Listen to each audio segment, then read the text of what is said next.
So, have you wondered how to save $10,000 in a year on a low income? Is it possible? Also, why would you want to? Well, a lot of goals and events in your life come down to one main factor: money. It's true that money isn't everything, but it's also true that money buys you freedom and options. Sometimes we need an amount that's larger than usual to give us some of the options we want.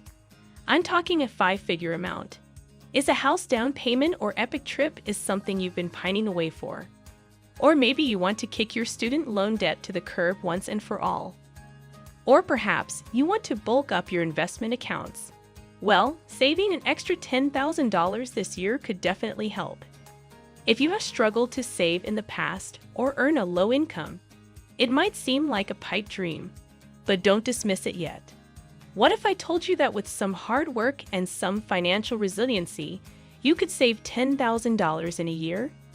In this video, I will tell you a plan to help you do just that. When it comes down to how to save $10,000 in a year, you need to know what it breaks down to and what it looks like. Cold, hard numbers motivate you to save more than a fancy affirmation on a whiteboard does. When you look at a number, you're either saving it or you aren't. Saving money is like losing weight. The number isn't going to lie. Each month for 12 months, saving $10,000 in a year would break down to $833.33. That may seem overwhelming for many people, including myself. So let's break it down to something that's smaller than someone's rent payment. Finding money to save in smaller increments may seem more achievable to you than trying to find almost $1,000 a month. If you are paid bi-weekly, saving $10,000 would equal putting aside $384.62 per paycheck. If you are trying to decide what it would be weekly, it would mean finding $190.30 to stash. No matter what number you prefer to break it down to is up to you, but the point is, this is what you need to hit your goal. Now you know what the breakdown is to save $10,000 in a year. Let's go over specific ways in which you can start saving. Number 1, save on bills. The easiest way to find $833 to save per month is to sit down and go over your expenses with a fine-tooth comb. Some people may not have a significant amount to cut, but twice as many have expenses that can easily be trimmed. Now is the time to call your providers and see what you can negotiate. Is there a service on your cell phone bill you're not using? Are you carrying too much insurance coverage on a vehicle considered a beater? See what can get cut and pay for only what you need. The biggest expense someone has in their budget is usually rent, but see if you can get a roommate, or if you would be better off finding a new place to rent altogether. Number 2, cut back on eating out. Simply eating more meals at home is how to save $10,000 in a year fast. Americans love eating out, and the typical household spends thousands a year doing so.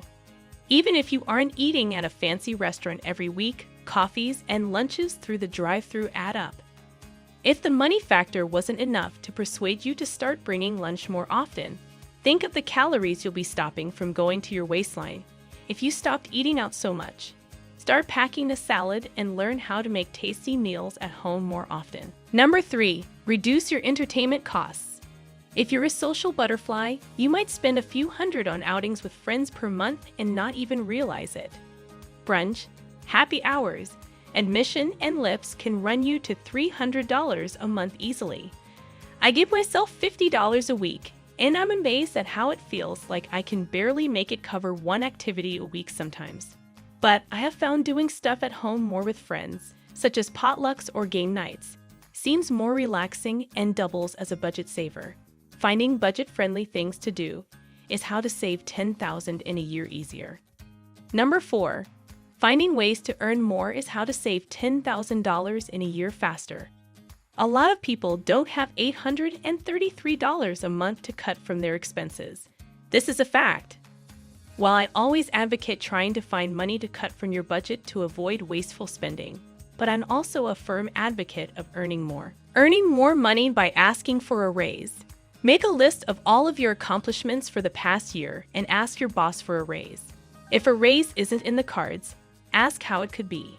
You may need additional training or skills, So ask for a performance plan to get what you need so you can take your career to the next level. Sometimes a raise isn't realistic for your job or employer, and in that case, it would benefit you more to seek another position elsewhere. If a new job or raise isn't feasible, you can still earn more money by starting a side hustle. In fact, the average side hustle can bring $200, $1,100 a month. We live in a gig economy with so many jobs that can be done from home, online, or both. Number 5. Find easy ways to automate your savings. One way I've been able to hit my savings goal, such as saving to study abroad or financing an emergency vet bill, is by automating my savings. For example, my bank allows me to move $1 into my savings account every time I swipe my debit card. By not realizing I have small amounts being transferred here and there, I am pleasantly surprised to see a few $100s in my savings account by the end of the year without thinking about it. You can automate a transfer like this, or even a small but mighty amount per paycheck, then increase it little by little as you go. Automating your savings is how to save $10,000 in a year without much effort. Number 6. Try a spending fast. One way how to save $10,000 in a year and jumpstart your savings to help you reach your goal faster is to try a spending fast for a month. A spending fast is when you give up shopping or spending in certain categories to limit your cash flow. By planning ahead, you're able to distinguish your needs and wants to help you spend less and save more. A lot of people limit spending to just essential items, such as food to be prepared at home and gas, while others allow themselves a meal out or a pass to check out a new film they've been wanting to see. A spending fast and what you do with it is completely up to you. By limiting your spending to needs and not wants, you can see realistically how much you need to get by. You're also able to see what you waste money on and what expenses you can cut even further. Another benefit to a spending fast is you find ways to simplify your life, which results in less stress, less cash being spent. All of this equals more money in the bank. At the end of the day, a lot of personal finance is emotional. Our minds have different money scripts we may be trying to break after believing false money beliefs for years. This isn't your fault, and now that you know better, you can do better. Remember why you started your big, audacious goal of saving $10,000 in a year in the first place. Was it to travel? Max out your retirement to help you achieve financial independence faster. A college fund for your kids? Or maybe it was the down payment for the little house on the corner that keeps making your heart sing. Whatever the reason, remember you are worth it. It's okay to put your needs and desires first. This doesn't mean you're selfish or greedy. Putting yourself first helps ensure you are able to be your best self and, in turn, give more to others. Only when you have a solid foundation can you be of true service. This looks different for everyone, but you know in your heart of hearts what it looks like for you. Now you know exactly how to save $10,000 in a year. A lot can change in a year. Saving $10,000 in a year doesn't have to be unrealistic. It can be yours by cutting expenses, earning more, and resetting the belief in yourself that you can do it. Subscribe to this YouTube channel and start saving money with our free and helpful savings videos.